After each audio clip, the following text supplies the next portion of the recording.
an absolute treat today has been. We've got hyenas everywhere around this hyena den off of Walbury's Road. This is a youngster.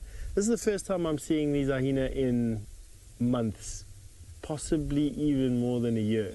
Last time I remember seeing hyenas, they were off of the den, off of Hippo Pools Road, which was, anyone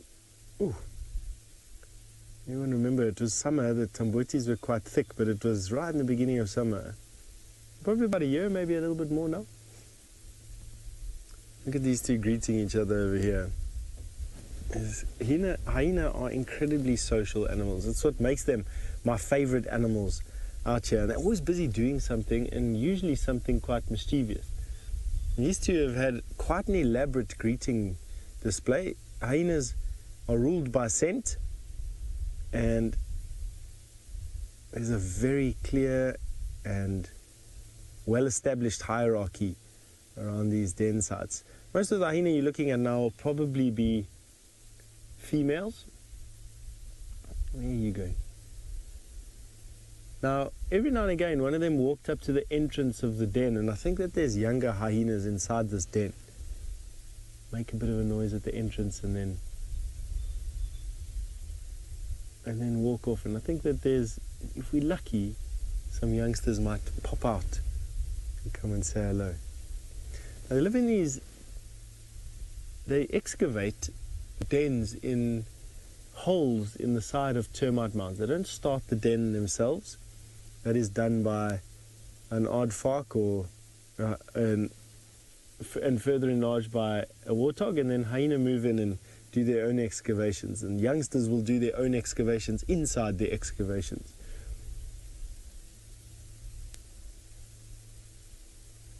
Look at how he's sitting, cute, man. Oh, there's the babies, there. Behind us. Kaylin, you want to know what the closest... There we go, hello. Hello. Oh, cute. Look how fuzzy they are.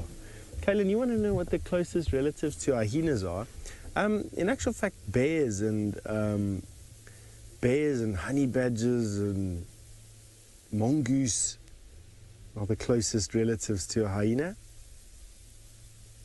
Not necessarily, and cats. And then before that, dogs, I suppose.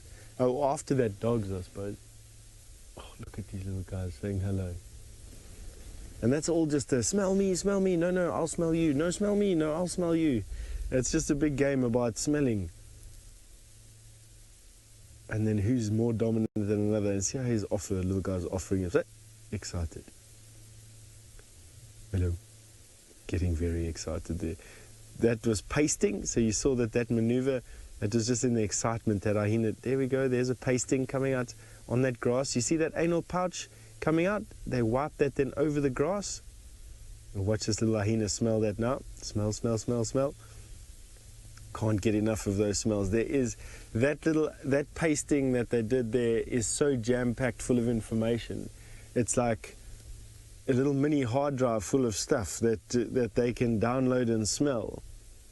By smell, I should say, and it draws a picture in their mind about what it is that what the health and status of that particular hyena is, when it was deposited. Look at these little guys practicing. Watch this little one now. He's going to try and paste over this one. Oh, he just can't get enough. There we go. Yeah, but your little anal pouch isn't coming out enough. Cute. These little guys. Young hyena are given literally the rule of the roost. They can do no wrong. As they get slightly older, female hyena of the matriarch, the dominant pair, they can do no wrong either. But as they get a little bit, as they get older and older, males become more and more marginalized. And oh, look, he's going to do it again. You just can't get enough, eh? No, the other one's going to do it again. No. Your smell can't be stronger than mine.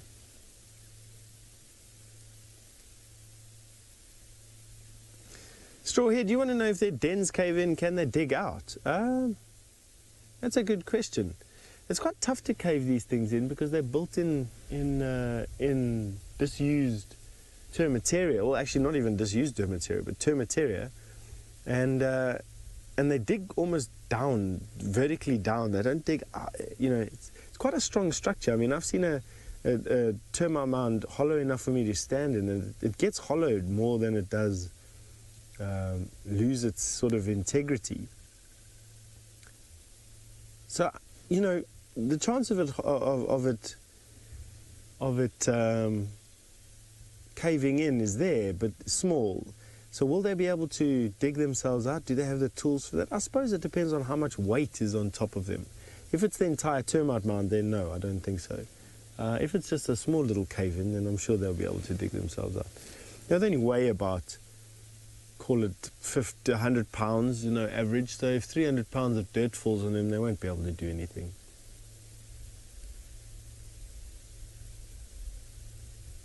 This little guy, precocious. And that's usually a sign of a female and of the dominant female, the next queen. And their titles are hereditary. So the matriarch of a clan, if she manages to stay the matriarch and she rears a very strong cub, that cub is a princess and will be treated with a lot of respect. And then as soon as it gets older and or if the mother has to pass away, then it will assume that responsibility. Get so excited when they get smelled.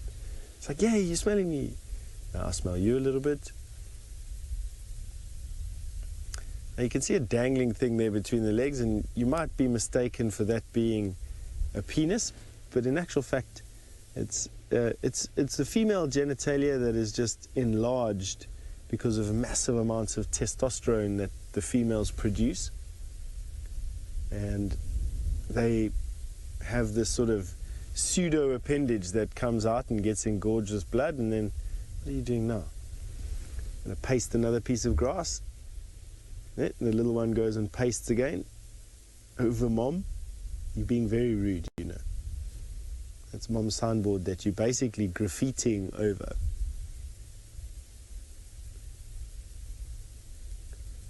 Look, I'm going to smell some more again. These are spotted hyena. You get two different kinds of hyena in this country. You get spotted hyena and brown hyena. We're going to try and relocate the car just to give Senzo a little bit of an easier chair here. He's balancing off the edge of the car, trying to shoot off the back. And in the meantime, why don't you go have a look at the sausage tree pride with James. I'm deeply confused as to why Steph should be balancing on a chair in his car. Anyway, there we have the sausage-free car.